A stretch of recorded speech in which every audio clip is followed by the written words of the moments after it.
avec ce message, gardez-vous des idoles.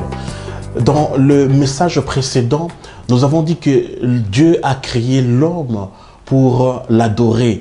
Donc l'homme a été appelé à pouvoir adorer le Seigneur, à entretenir de bonnes relations avec le Seigneur. L'homme a été créé pour que Dieu soit en premier lieu, en première position dans la vie de l'homme, dans sa vie. Donc frères et sœurs, lorsqu'il y a quelque chose qui vient occuper la place des dieux, c'est déjà de l'idolâtrie. Lorsque l'argent, lorsque le travail, lorsque la famille, lorsque nos occupations, nos vanités viennent occuper la place du Seigneur, c'est déjà l'idolâtrie. C'est ce qui veut dire que l'idolâtrie, c'est le fait d'aimer les choses de ce monde plus que Dieu. On est idolâtre lorsqu'on remplace quelque chose d'autre à la place des dieux. Donc ces choses deviennent notre Dieu. Nous commençons à les adorer, nous commençons à les aimer, nous commençons à vivre uniquement pour ces choses. Mes frères et sœurs, nous devenons des idolâtres.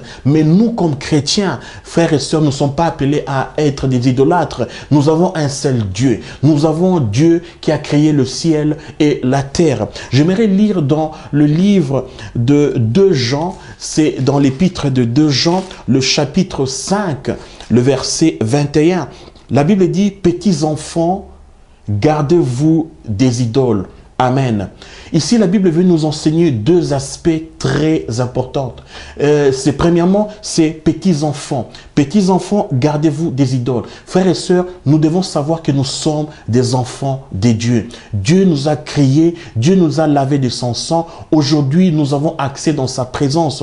Aujourd'hui, Dieu devrait être en premier lieu dans notre vie. Il devait occuper la première place dans notre vie. C'est pour ça qu'il nous dit petits enfants. Nous sommes des enfants de Dieu. Nous sommes des enfants qu'il a adoptés. Nous sommes dans sa maison. Nous vivons avec lui. Il est notre Dieu. Il n'y a pas un autre Dieu à part lui qui est notre Dieu, qui est notre Seigneur. Et s'il y a quelque chose qui vient occuper une place qu'il devait occuper, qui doit occuper Dieu, mes frères et sœurs, c'est déjà l'idolâtrie. Il dit ici, petits enfants, gardez-vous des idoles. Deuxièmement, deuxième aspect, nous voyons que Dieu veut que nous puissions nous garder des idoles. C'est-à-dire que vous êtes des enfants de Dieu. Vous ne devez pas permettre qu'il y ait quelque chose qui vienne occuper la place du Seigneur.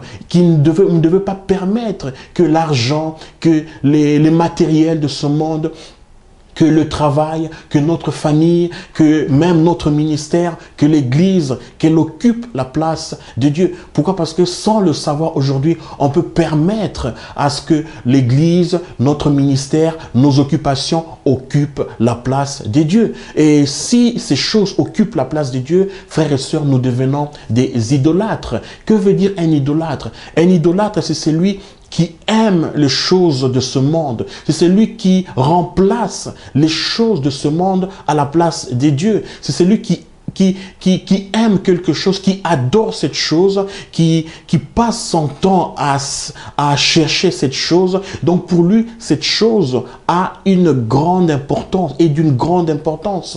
Et alors que nous, frères et sœurs, nous avons Dieu. Nous avons un seul Dieu qui était hier, qui est aujourd'hui et qui pour le siècle du siècle. Les choses de ce monde sont passagères. Elles passeront. Et Dieu ne veut pas que nous puissions le remplacer. Dieu ne veut pas que nous puissions placer quelque chose à sa place. Parce qu'il nous a créés et il doit occuper la place d'honneur dans nos cœurs. Il doit occuper notre cœur. Donc l'homme, par sa nature, est appelé à adorer. Si Dieu n'est pas dans la vie de l'homme, forcément il y a quelque chose d'autre. Donc ou c'est Dieu ou c'est quelque chose d'autre.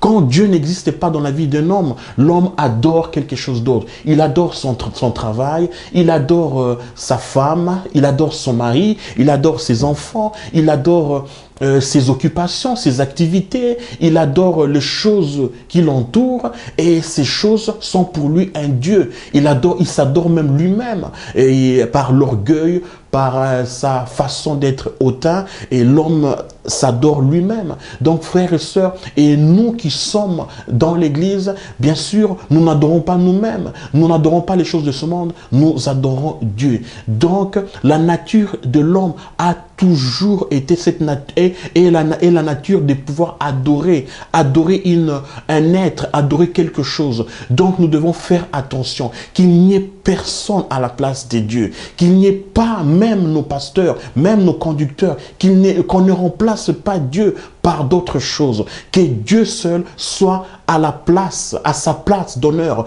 que Dieu seul reçoive tout honneur et toute gloire. C'est pour ça mon message, frères et sœurs, et comme c'est écrit dans le livre de Jean, le chapitre 5, le verset 21, la Bible dit: petits enfants, gardez-vous des idoles. Nous sommes des enfants de Dieu. Nous ne devons pas le permettre que quelque chose d'autre vienne occuper la place de notre Père. Parce que la Bible dit, c'est dans l'évangile de Jean, le chapitre 3, le verset 31, que nous venons d'en haut. Nous sommes d'en haut. Donc celui qui vient d'en haut parle comme celui qui vient d'en haut. Donc, si on vient d'en haut, les choses de ce monde ne doivent pas nous contrôler. Les choses de ce monde ne doivent pas occuper complètement notre cœur. Notre cœur appartient à Jésus-Christ. Notre cœur appartient au Seigneur. Donc, frères et sœurs, mon encouragement aujourd'hui pour vous est que vous puissiez voir votre entourage.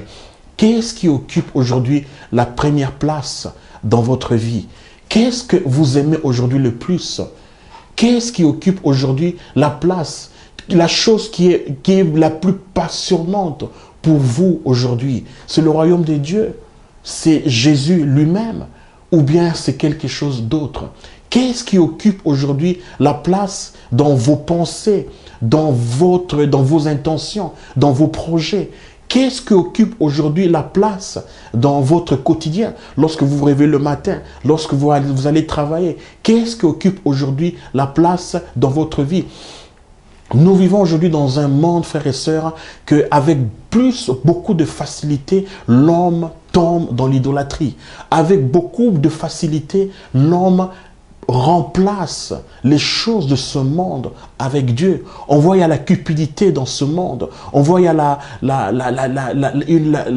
la vie, la fornication dans ce monde. On voit il y a des problèmes, des conflits dans ce monde. On voit il y a beaucoup de mauvaises choses qui viennent occuper le cœur, non pas seulement des gens de ce monde, mais même dans la vie des chrétiens. On voit les gens remplacent facilement la place des dieux et ils remplacent facilement l'argent à la place des dieux. Ils remplacent facilement les choses, les personnes à la place des dieux.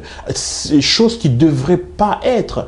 C'est pour ça, frères et sœurs, mon message est que l'idolâtrie cherche à occuper notre cœur. Les idoles cherchent à occuper notre vie. Et de cette manière, le diable sait que s'il y aura quelque chose d'autre dans notre vie, nous n'allons pas aller au paradis. Nous ratons le paradis. Nous allons mourir et aller en enfer. C'est pour cela qu'il y a une lutte qui est en train de s'opérer. Il y a une lutte qui est en train de se faire. Il y a ce monde qui veut que nous puissions l'aimer. Il y a ce monde qui veut occuper notre place, alors que nous sommes appelés à aimer Dieu. Nous sommes appelés à ce que Dieu soit en premier lieu dans notre vie. Essayez de voir votre vie. Essayez d'examiner vos relations, votre rapport avec toutes les choses de ce monde. Est-ce que vous aimez ces choses plus que Dieu? Est-ce que vous aimez votre travail plus que Dieu? Est-ce que vous aimez ces choses passagères plus que Dieu? Frères et sœurs, ma prière est que chacun de nous puisse mettre fin à toute forme des idoles, à toute forme d'idolâtrie dans sa vie. Nous sommes appelés à adorer uniquement un seul Dieu. C'est lui qui a créé le ciel et la terre. C'est lui que nous suivons, c'est lui qui nous aimons. Que Dieu vous bénisse, que Dieu vous fortifie. Continuez à nous suivre, frères et sœurs, et nous sommes là pour vous encourager, pour vous fortifier, pour vous édifier, pour que vous puissiez marcher devant la face du Seigneur. Que Dieu vous bénisse et vous garde.